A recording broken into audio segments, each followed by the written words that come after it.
ਹਾਂਜੀ ਸਾਰੇ ਵਿਦਿਆਰਥੀਆਂ ਨੂੰ ਸਤਿ ਸ੍ਰੀ ਅਕਾਲ। ਸਵਾਗਤ ਹੈ ਜੀ ਤੁਹਾਡਾ ਸਾਰਿਆਂ ਦਾ ਪੰਜਾਬੀ ਸਾਹਿਤ ਦੀ ਜਮਾਤ ਵਿੱਚ, ਜਿਹਦੇ ਵਿੱਚ ਆਪਾਂ ਸਾਡਾ ਜਿਹੜਾ ਪੋਸਟ ਗ੍ਰੈਜੂਏਸ਼ਨ ਵਾਲਾ ਪਾਰਟ ਹੈ ਉਹਦੇ ਵਿੱਚ ਆਪਾਂ ਗੱਲ ਕਰ ਰਹੇ ਸੀਗੇ। ਲੋ ਜੀ 5 ਨੰਬਰ ਟੌਪਿਕ ਦਾ ਨਾਮ ਹੈ ਭਾਰਤੀ ਕਾਵਿ ਸ਼ਾਸਤਰ, ਜਿਹਦੇ ਵਿੱਚ ਆਪਾਂ ਰਸ ਸਿਧਾਂਤ ਬਾਰੇ ਪੜ੍ਹਨਾ। ਰਸ ਸਿਧਾਂਤ ਦੀਆਂ ਕਿ ਉਹਨੇ ਗੱਲਾਂ ਦਿੱਤੀਆਂ, ਰਸ ਨਿਸ਼ਪਤੀ ਅਤੇ ਸਧਾਰਨੀਕਰਨ, ਦੋ ਚੀਜ਼ਾਂ ਆਪਾਂ ਬਹੁਤ ਇੰਪੋਰਟੈਂਟ ਤਰੀਕੇ ਨਾਲ ਪੜ੍ਹਨੀਆਂ। ਰਸ ਨਿਸ਼ਪਤੀ ਮਤਲਬ ਰਸ ਹੈ ਜਿਹੜਾ ਇਹ ਕਿੱਥੋਂ ਨਿਕਲਦਾ, ਇਹਦੇ ਮਤਲਬ ਕੀ ਹੈ ਵੀ ਰਸ ਦੇ ਜਨਮ ਦੀ ਪ੍ਰਕਿਰਿਆ ਦੀ ਪੂਰੀ ਗੱਲ ਕਰਾਂਗੇ ਆਪਾਂ। ਰਸ ਜਿਹੜੇ ਆਪਾਂ ਪੜ੍ਹਦੇ ਹਾਂ 9 ਪ੍ਰਕਾਰ ਦੇ, ਅਤੇ ਸਧਾਰਨੀਕਰਨ ਦੇ ਕਿਵੇਂ ਹੁੰਦਾ, ਸਧਾਰਨੀਕਰਨ ਕੀ ਬਲਾ ਕਿਹਨੂੰ ਕਹਿੰਦੇ ਆ, ਇਹਦੇ ਬਾਰੇ ਗੱਲ ਕਰਦੇ ਆ। ਭਾਰਤੀ ਕਾਵਿ ਸ਼ਾਸਤਰ ਬਾਰੇ ਥੋੜ੍ਹੀਆਂ ਗੱਲਾਂ ਮੈਂ ਲਿਖੀਆਂ। ਇਹਦੇ ਵਿੱਚ ਜਿਹੜਾ ਸਭ ਤੋਂ ਇੰਪੋਰਟੈਂਟ ਸਿਧਾਂਤ ਹੈ ਇਹ ਰਸ ਸਿਧਾਂਤ ਹੈ, ਜਿਹਦੇ ਵਿੱਚ ਆਪਾਂ ਰਸ ਦੀ ਨਿਸ਼ਪਤੀ ਅਤੇ ਵਰਗੀਕਰਨ ਬਾਰੇ ਪੜ੍ਹਾਂਗੇ। ਨਾਲ ਤੁਹਾਨੂੰ ਪਤਾ ਹੀ ਹੈ ਸਧਾਰਨੀਕਰਨ ਜਿਹੜਾ ਆਪਾਂ ਟੌਪਿਕ ਆ ਉਹ ਅੰਤ ਦੇ ਵਿੱਚ ਪੜ੍ਹ ਲੈਣਾ। ਹਾਂਜੀ, ਜਿਵੇਂ ਕਾਵਿ ਦੇ ਤੁਹਾਨੂੰ ਪਤਾ ਹੀ ਵੱਖ-ਵੱਖ ਤੱਤ ਹੈ ਨਾ, ਪੋਇਟਰੀ ਦੇ ਕਵਿਤਾ ਦੇ ਵੱਖ-ਵੱਖ ਤੱਤ ਹੁੰਦੇ ਆ।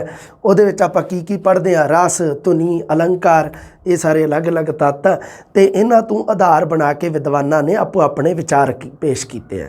ਅੱਛਾ, ਅੱਗੇ ਹੋਰ ਵੇਖਦੇ ਹਾਂ, ਇੱਕ ਲਿਸਟ ਵੀ ਆ ਜੂਗੀ ਤੁਹਾਡੇ ਸਾਹਮਣੇ। ਉਦੋਂ ਪਹਿਲਾਂ ਦੇਖ ਲਓ ਵੀ ਅਲੱਗ-ਅਲੱਗ ਵਿਦਵਾਨਾਂ ਨੇ ਕੋਈ ਵੱਖ-ਵੱਖ ਸੰਪਰਦਾਇਆਂ ਦੀ ਸਥਾਪਨਾ ਕੀਤੀ ਆ।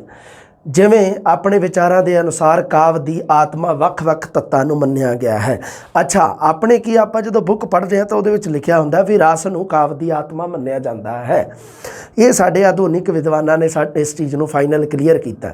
ਪਰ ਉਸ ਤੋਂ ਪਹਿਲਾਂ ਕਿਸੇ ਨੇ ਕਿਹਾ ਨਹੀਂ ਜੀ ਕਾਵਿ ਦੀ ਆਤਮਾ ਤੋਂ ਨਹੀਂ ਹੈ, ਕਿਸੇ ਨੇ ਕਹਿਤਾ ਨਹੀਂ ਜੀ ਕਾਵਿ ਦੀ ਆਤਮਾ ਤਾਂ ਅਲੰਕਾਰ ਹੈ, ਅਤੇ ਭਰਤ ਮੁਨੀ ਸੀ ਜਿਹੜਾ ਉਹ ਕਹਿੰਦਾ ਵੀ ਰਸ ਹੈ ਜਿਹੜਾ ਇਹ ਕਾਵਿ ਦੀ ਆਤਮਾ ਹੈ। ਆਪਾਂ ਗੱਲ ਕਰਨੀ ਹੈ ਭਰਤ ਮੁਨੀ ਦੇ ਸਿਧਾਂਤ ਬਾਰੇ। ਹੁਣ ਕੀ ਹੋਇਆ ਵੀ ਭਾਰਤੀ ਕਾਵਿ ਸ਼ਾਸਤਰ ਦੀ ਪਰੰਪਰਾ ਦੇ ਵਿੱਚ ਤੁਹਾਨੂੰ ਪਤਾ ਹੀ ਆ ਭਰਤ ਮੁਨੀ ਨੇ ਪ੍ਰਸਿੱਧ ਗ੍ਰੰਥ ਲਿਖਿਆ ਨਾਟਯ ਸ਼ਾਸਤਰ। ਨਾਟਯ ਸ਼ਾਸਤਰ ਹੈ ਜਿਹੜਾ, ਇਹਦੇ ਵਿੱਚ ਭਾਰਤੀ ਕਾਵਿ ਸ਼ਾਸਤਰ ਦੀ ਪਰੰਪਰਾ ਸ਼ੁਰੂ ਹੀ ਇਸ ਚੀਜ਼ ਤੋਂ ਹੁੰਦੀ ਹੈ। ਨਾਟਯ ਸ਼ਾਸਤਰ ਤੋਂ ਹੀ ਸ਼ੁਰੂ ਹੁੰਦਾ ਹੈ ਭਾਰਤੀ ਕਾਵਿ ਸ਼ਾਸਤਰ। ਮਤਲਬ ਕੀ ਹੈ ਵੀ ਭਾਰਤੀ ਕਾਵਿ ਸ਼ਾਸਤਰ ਦੀ ਆਲੋਚਨਾ ਕਹਿ ਲਓ, ਸਮਾਲੋਚਨਾ ਕਹਿ ਲਓ, ਇਹ ਹੈ ਜਿਹੜੀ ਇਹ ਭਰਤ ਮੁਨੀ ਦੇ ਗ੍ਰੰਥ ਨਾਟਯ ਸ਼ਾਸਤਰ ਤੋਂ ਇਸ ਚੀਜ਼ ਦੀ ਸ਼ੁਰੂਆਤ ਹੁੰਦੀ ਹੈ। ਨਾਟਯ ਸ਼ਾਸਤਰ ਕਿਸ ਚੀਜ਼ ਬਾਰੇ ਲਿਖਿਆ ਗਿਆ, ਦੋ ਸ਼ਬਦ ਤੁਸੀਂ ਧਿਆਨ ਦੇ ਵਿੱਚ ਰੱਖਣੇ ਆ, ਜਿਹਦੇ ਵਿੱਚ ਆਮ ਕਰਕੇ ਤਾਂ ਸਾਹਿਤ ਬਾਰੇ, ਲਿਟਰੇਚਰ ਬਾਰੇ ਆਮ ਕਰਕੇ ਆ, ਮਤਲਬ ਲਿਟਰੇਚਰ ਬਾਰੇ ਸਧਾਰਨ ਗੱਲਾਂ ਕੀਤੀਆਂ। ਪਰ ਕਿਉਂਕਿ ਭਰਤ ਮੁਨੀ ਹੈ ਜਿਹੜਾ, ਉਹਦੇ ਜਿਹੜੀ ਇਹ ਬੁੱਕ ਦਾ ਨਾਮ, ਇਸ ਗ੍ਰੰਥ ਦਾ ਨਾਮ ਹੈਗਾ ਨਾਟਯ, ਨਾਟਕ ਹੈ, ਇਸ ਕਰਕੇ ਖਾਸ ਕਰਕੇ ਇਹ ਨਾਟਕ ਬਾਰੇ ਵਿਚਾਰ ਕਰਦਾ ਹੈ। ਤੁਹਾਨੂੰ ਪਤਾ ਵੀ ਸਾਹਿਤ ਦਾ ਰੂਪ ਹੈ ਨਾਟਕ ਇੱਕ। ਵਰਤਮਾਨ ਦੇ ਵਿੱਚ ਆਪਾਂ ਪੜ੍ਹਦੇ ਹਾਂ ਸਾਹਿਤ ਦੇ ਵੱਖ-ਵੱਖ ਰੂਪ ਆ, ਜਿਵੇਂ ਕਵਿਤਾ, ਕਹਾਣੀ, ਨਾਵਲ, ਉਵੇਂ ਹੀ ਆਪਾਂ ਸਾਹਿਤ ਦਾ ਇੱਕ ਰੂਪ ਪੜ੍ਹਦੇ ਹਾਂ ਨਾਟਕ। ਪਰ ਕੀ ਹੁੰਦਾ ਸੀਗਾ ਉਹਨਾਂ ਸਮਿਆਂ ਦੇ ਵਿੱਚ ਜਦੋਂ ਭਰਤ ਮੁਨੀ ਨੇ ਆਪਣਾ ਗ੍ਰੰਥ ਲਿਖਿਆ, ਭਰਤ ਮੁਨੀ ਦਾ ਸਮਾਂ ਹੈਗਾ ਪਹਿਲੀ ਸਦੀ 1 ਤੋਂ ਲੈ ਕੇ 100 ਈਸਵੀ, ਜਿਹੜਾ ਸਾਨੂੰ ਨੂੰ ਆਪਾਂ ਕਹਿ ਸਕਦੇ 1 ਤੋਂ ਲੈ ਕੇ 1000, ਪਹਿਲੀ ਸਦੀ ਕਹਿ ਲਓ ਜਾਂ ਕਿਵੇਂ ਵੀ ਕਹਿ ਲਓ, ਹੈ ਨਾ। ਹਾਂ, ਹੁਣ ਉਹ ਕੀ ਹੈ ਵੀ ਉਸ ਪਹਿਲੀ ਸਦੀ ਦੇ ਵਿੱਚ ਨਾਟਕ ਹੀ ਇੱਕ ਮਾਤਰ ਕਾਵਿਆ ਨਾਟ ਲਿਖਿਆ ਜਾਂਦਾ ਸੀਗਾ। ਕਾਵਿ ਨਾਟਕ ਜਿਹਨੂੰ ਆਪਾਂ ਕਹਿ ਦਿੰਦੇ ਹਾਂ, ਬਸ ਉਸੇ ਦੀ ਉਹੀ ਕਵਿਤਾ ਰੂਪ ਦੇ ਵਿੱਚ ਲਿਖਿਆ ਜਾਂਦਾ ਸੀ, ਲਿਖਿਆ ਨਾਟਕ ਜਾਂਦਾ ਸੀਗਾ, ਬਸ ਆਹੀ ਕੁਛ ਸੀ। ਇਸ ਕਰਕੇ ਆਮ ਕਰਕੇ ਤਾਂ ਇਹ ਸਾਹਿਤ ਬਾਰੇ ਜਾਣਕਾਰੀ ਦਿੰਦਾ, ਖਾਸ ਕਰਕੇ ਨਾਟਕ ਬਾਰੇ ਵਿਚਾਰ ਕਰਦਾ। ਧਿਆਨ ਦੇ ਵਿੱਚ ਰੱਖਣਾ, ਪ੍ਰਸ਼ਨ 2 ਬਣਦੇ ਆ। ਭਰਤ ਮੁਨੀ ਦਾ ਗ੍ਰੰਥ ਨਾਟਯ ਸ਼ਾਸਤਰ ਵਿੱਚ ਆਮ ਕਰਕੇ ਕਿਸ ਬਾਰੇ ਜਾਣਕਾਰੀ ਦਿੱਤੀ ਗਈ ਹੈ ਜੀ, ਆਮ ਕਰਕੇ ਸਾਹਿਤ ਬਾਰੇ, ਖਾਸ ਕਰਕੇ ਕਿਸ ਚੀਜ਼ ਬਾਰੇ ਵਿਚਾਰ ਚਰਚਾ ਕੀਤੀ ਗਈ ਹੈ, ਨਾਟਕ ਬਾਰੇ। ਹੁਣ ਕੀ ਕੁਛ ਕੀਤਾ ਗਿਆ, ਅੱਗੇ ਦੇਖੋ ਗੱਲਾਂ ਅਲੱਗ-ਅਲੱਗ। ਮੈਂ ਤੁਹਾਨੂੰ ਕਿਹਾ ਸੀ ਵੀ ਇੱਕ ਮੈਂ ਬਣਾਈ ਹੈ ਲਿਸਟ, ਸਾਹਿਤ ਕੀ ਹੈ, ਇਸ ਦੀ ਆਤਮਾ ਕਿੱਥੇ ਨਿਵਾਸ ਕਰਦੀ ਹੈ, ਇਸ ਸੰਬੰਧੀ 6 ਸੰਪਰਦਾਇ ਵੀ ਆਪਾਂ ਪੜ੍ਹਦੇ ਹਾਂ। ਵੀ ਕਾਵਿ ਕੀ ਹੈ ਜੀ, ਸਾਹਿਤ ਦੇ ਵਿੱਚ ਆਪਾਂ ਕਾਵਿ ਹੀ ਪੜ੍ਹਦੇ ਸੀ, ਕਾਵਿ ਨਾਟ ਹੀ ਪੜ੍ਹਦੇ ਹੁੰਦੇ ਸੀ ਉਦੋਂ। ਉਹ ਕੀ ਹੈ, ਵੱਖ-ਵੱਖ ਵਿਦਵਾਨਾਂ ਨੇ ਆਪਣੇ ਆਪਣੇ ਵਿਚਾਰ ਪੇਸ਼ ਕੀਤੇ, ਆਪਣੇ ਆਪਣੇ ਸੰਪਰਦਾਇ ਬਣਾਏ। ਸਭ ਤੋਂ ਪਹਿਲਾਂ ਆਪਾਂ ਪੜ੍ਹਦੇ ਹਾਂ ਰਸ ਸੰਪਰਦਾਇ, ਜਿਹਦੇ ਵਿੱਚ ਸਿਧਾਂਤ ਦਾ ਨਾਮ ਆਪਾਂ ਪੜ੍ਹਦੇ ਹਾਂ ਰਸ ਸਿਧਾਂਤ। ਭਰਤ ਮੁਨੀ ਨੇ ਦਿੱਤਾ, ਜਿਹੜਾ ਇਹਦਾ ਵਿਦਵਾਨ ਸੀ ਭਰਤ ਮੁਨੀ, ਉਹਨੇ ਗ੍ਰੰਥ ਆਪਣਾ ਨਾਟਯ ਸ਼ਾਸਤਰ ਲਿਖਿਆ। ਸਮਾਂ ਸੀਗਾ ਪਹਿਲੀ ਸਦੀ। ਅੱਛਾ, ਇਹਦਾ ਮਤਲਬ ਕੀ ਹੈ ਵੀ ਇਹ ਭਰਤ ਮੁਨੀ ਨੇ ਰਸ ਸੰਪਰਦਾਇ ਦੀ ਸਥਾਪਨਾ ਕੀਤੀ ਹੈ, ਇਹਨੇ ਰਸ ਨੂੰ ਕਾਵਿ ਦੀ ਆਤਮਾ ਮੰਨਿਆ। ਦੂਸਰਾ ਸੰਪਰਦਾਇ ਦਾ ਨਾਮ ਸੁਣੋ, ਅਲੰਕਾਰ ਸੰਪਰਦਾਇ। ਅਲੰਕਾਰ ਸਿਧਾਂਤ ਪੇਸ਼ ਕੀਤਾ ਕਿਹਨੇ, ਰਿਸ਼ੀ ਭਾਮਹ ਨੇ ਕਾਵਿ ਅਲੰਕਾਰ ਨਾਮ ਦੀ ਬੁੱਕ ਦੇ ਵਿੱਚ 6ਵੀਂ ਸਦੀ ਦੇ ਵਿੱਚ। ਭਾਮਹ ਕਹਿੰਦਾ ਨਹੀਂ ਜੀ, ਭਾਮਹ ਕੀ ਕਹਿੰਦਾ ਜੀ ਰਸ ਦੀ ਜਿਹੜੀ ਕਾਵਿ ਦੀ ਆਤਮਾ ਹੈ ਉਹ ਰਸ ਨਹੀਂ, ਕੀ ਕਹਿੰਦਾ ਕਾਵਿ ਦੀ ਆਤਮਾ ਕਹਿੰਦਾ ਅਲੰਕਾਰ ਹੈ। ਉਸ ਤੋਂ ਬਾਅਦ ਇੱਕ ਹੋਰ ਵਿਦਵਾਨ ਉੱਠਿਆ, ਅਲੱਗ-ਅਲੱਗ ਵਿਚਾਰ ਹੈ ਵਿਦਵਾਨਾਂ ਦੇ। ਆਖਰੀ ਸਾਡੇ ਵਿਦਵਾਨਾਂ ਨੇ ਭਰਤ ਮੁਨੀ ਦਾ ਜਿਹੜਾ ਸਿਧਾਂਤ ਹੈ ਇਹਨੂੰ ਸਹੀ ਮੰਨਿਆ। ਆਪਣੀਆਂ ਕਿਤਾਬਾਂ ਦੇ ਵਿੱਚ ਤੁਸੀਂ ਪੜ੍ਹਦੇ ਹੋ ਵੀ ਰਸ ਹੈ ਜਿਹੜਾ ਉਹ ਕਾਵਿ ਦੀ ਆਤਮਾ ਹੈ, ਜਾਂ ਰਸ ਨੂੰ ਕਾਵਿ ਦੀ ਆਤਮਾ ਮੰਨਿਆ ਜਾਂਦਾ ਹੈ, ਇਸ ਤਰ੍ਹਾਂ ਦੀ ਸ਼ਬਦਾਵਲੀ ਤੁਸੀਂ ਪੜ੍ਹਦੇ ਹੋ। ਅੱਛਾ, ਧੁਨੀ ਸੰਪਰਦਾਇ ਦੇ ਵਿੱਚ ਧੁਨੀ ਕਾਵਿ ਸਿਧਾਂਤ ਦਿੱਤਾ ਆਨੰਦ ਵਰਧਨ ਨੇ ਦਿੱਤਾ। ਜਦੋਂ ਵੈਸੇ ਵੀ ਆਪਾਂ ਧੁਨੀ ਸੁਣਦੇ ਹਾਂ ਤਾਂ ਉਹ ਆਨੰਦ ਆਉਂਦਾ ਹੈ ਨਾ ਆਪਾਂ ਨੂੰ। ਹਾਂ, ਆਨੰਦ ਵਰਧਨ ਨੇ ਇਹਨੇ ਲਿਖੀ ਜਿਹੜੀ ਬੁੱਕ, ਉਹਦਾ ਨਾਮ ਲਿਖਿਆ ਅਲੰਕਾਰ ਧਵਨਿਆ ਲੋਕ, 9ਵੀਂ ਸਦੀ ਦੇ ਵਿੱਚ ਲਿਖੀ ਗਈ ਹੈ। ਉਸ ਤੋਂ ਬਾਅਦ ਇੱਕ ਸੰਪਰਦਾਇ ਉੱਠਿਆ ਰੀਤੀ ਸੰਪਰਦਾਇ, ਉਹ ਕਹਿੰਦੇ ਜੀ ਨਹੀਂ, ਕਾਵਿ ਦੀ ਆਤਮਾ ਰੀਤੀ ਦੇ ਵਿੱਚ ਨਿਵਾਸ ਕਰਦੀ ਹੈ। 3 ਨੰਬਰ ਵਾਲਾ ਵਿਦਵਾਨ ਜਿਹੜਾ ਸੀਗਾ ਆਨੰਦ ਵਰਧਨ, ਉਹ ਕਹਿੰਦਾ ਕਾਵਿ ਦੀ ਆਤਮਾ ਧੁਨੀ ਦੇ ਵਿੱਚ ਨਿਵਾਸ ਕਰਦੀ ਹੈ। ਰੀਤੀ ਵਾਲਾ ਜਿਹੜਾ ਹੈਗਾ ਵਿਦਵਾਨ, ਉਹ ਹੈਗਾ ਆਚਾਰੀਆ ਵਾਮਨ। ਅਲੰਕਾਰ ਸੂਤਰਵ੍ਰਿਤੀ ਨਾਮ ਗ੍ਰੰਥ ਲਿਖਿਆ 9ਵੀਂ ਸਦੀ ਦੇ ਵਿੱਚ। ਵਕਰੋਕਤੀ ਤੁਹਾਨੂੰ ਪਤਾ ਹੀ ਹੈ, ਕੁੰਤਕ ਨਾਮ ਦੇ ਵਿਦਵਾਨ ਨੇ ਲਿਖਿਆ ਸੀਗਾ।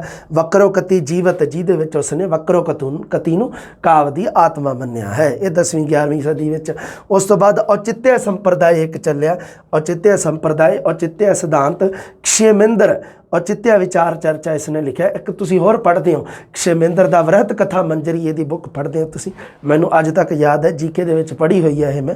ਹਾਂ, 11ਵੀਂ ਸਦੀ ਦੇ ਵਿੱਚ ਇਹ ਪੜ੍ਹਦੇ ਹਾਂ ਆਪਾਂ, ਕਸ਼ੇਮੇਂਦਰ। ਅਤੇ ਉਹਨੇ ਕੀ ਕੀਤਾ, ਉਹ ਕਹਿੰਦਾ ਜੀ ਜਿਹੜਾ ਕਾਵਿ ਦੀ ਆਤਮਾ ਉਹ ਔਚਿਤਯ ਦੇ ਵਿੱਚ ਨਿਵਾਸ ਕਰਦੀ ਹੈ। ਔਚਿਤਯ। ਆਪਾਂ ਤਾਂ ਰਸ ਸਿਧਾਂਤ ਦੀ ਗੱਲ ਕਰਨੀ ਆ, ਇਹ ਤਾਂ ਤੁਹਾਨੂੰ ਵੈਸੇ ਹੀ ਕਾਮਨ ਦੱਸਿਆ।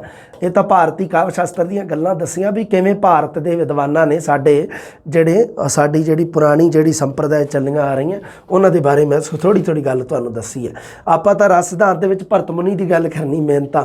ਹਾਂ, ਭਰਤ ਮੁਨੀ ਦਾ ਗ੍ਰੰਥ ਹੈ ਜਿਹੜਾ ਨਾਟਯ ਸ਼ਾਸਤਰ, ਉਹਦੇ ਦੁਆਰਾ ਭਾਰਤੀ ਕਾਵਿ ਸਮੀਖਿਆ, ਭਾਰਤੀ ਕਾਵਿ ਆਲੋਚਨਾ ਦੀ ਨੀਂਹ ਰੱਖੀ ਜਾਂਦੀ ਹੈ।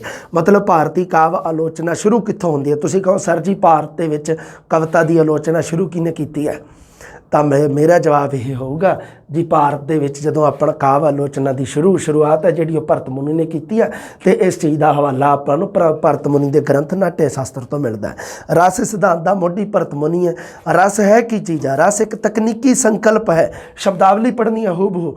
ਰਸ ਦਾ ਸ਼ਾਬਦਿਕ ਅਰਥ ਹੁੰਦਾ ਤਰਲ। ਵੈਸੇ ਤਾਂ ਰਸ ਦਾ ਸ਼ਾਬਦਿਕ ਅਰਥ ਵੀ ਰਸ ਆਇਆ, ਬੜਾ ਆਨੰਦ ਆਇਆ ਨਾ, ਆਪਾਂ ਰਸ ਨੂੰ ਤਰਲ ਚੀਜ਼ਾਂ ਦੇ ਵਿੱਚ ਦੁਆਰਾ ਦੇਖਦੇ ਹਾਂ। ਦੁਨੀਆ ਦੇ ਵਿੱਚ ਆਪਾਂ ਰਸ ਨੂੰ ਤਰਲ ਚੀਜ਼ ਦੇ ਦੁਆਰਾ ਦੇਖਦੇ ਹਾਂ। ਦੇਖੋ, ਪਰ ਇਹ ਲੌਕਿਕ ਰਸ ਨਹੀਂ ਹੈ। ਜਿਹੜੇ ਰਸ ਦੀ ਆਪਾਂ ਗੱਲ ਕਰ ਰਹੇ ਹਾਂ ਉਹ ਲੌਕਿਕ ਰਸ ਨਹੀਂ। ਕਵਿਤਾ ਦੇ ਵਿੱਚ ਜਿਹੜਾ ਰਸ ਪੈਦਾ ਹੁੰਦਾ ਉਹ ਅਲੌਕਿਕ ਹੁੰਦਾ।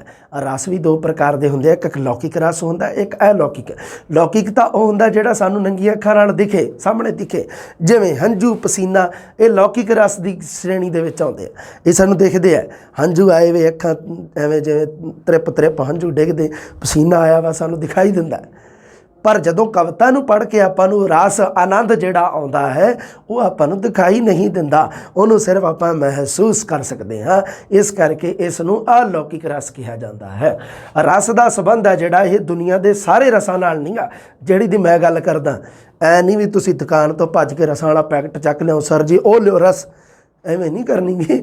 ਇਹ ਉਹ ਰਸ ਨਹੀਂ ਗਾ। ਉਹ ਤਾਂ ਦੇਖੋ, ਉਹ ਤਾਂ ਇੱਕ ਰਸ ਹੈ ਜਿਹੜਾ ਉਹਨੂੰ ਜਦੋਂ ਵੈਸੇ ਵੀ ਜਦੋਂ ਤੁਸੀਂ ਟੈਸਟ ਕਰੋਗੇ, ਚੈੱਕ ਕਰੋਗੇ, ਤਾਂ ਤੁਹਾਡੀ ਸਰੀਰਕ ਜਿਹੜੀ ਭੁੱਖ ਆ ਉਹ ਪੂਰੀ ਹੋਊਗੀ ਜਦੋਂ ਤੁਸੀਂ ਖਾਓਗੇ ਚਾਹ ਦੇ ਨਾਲ।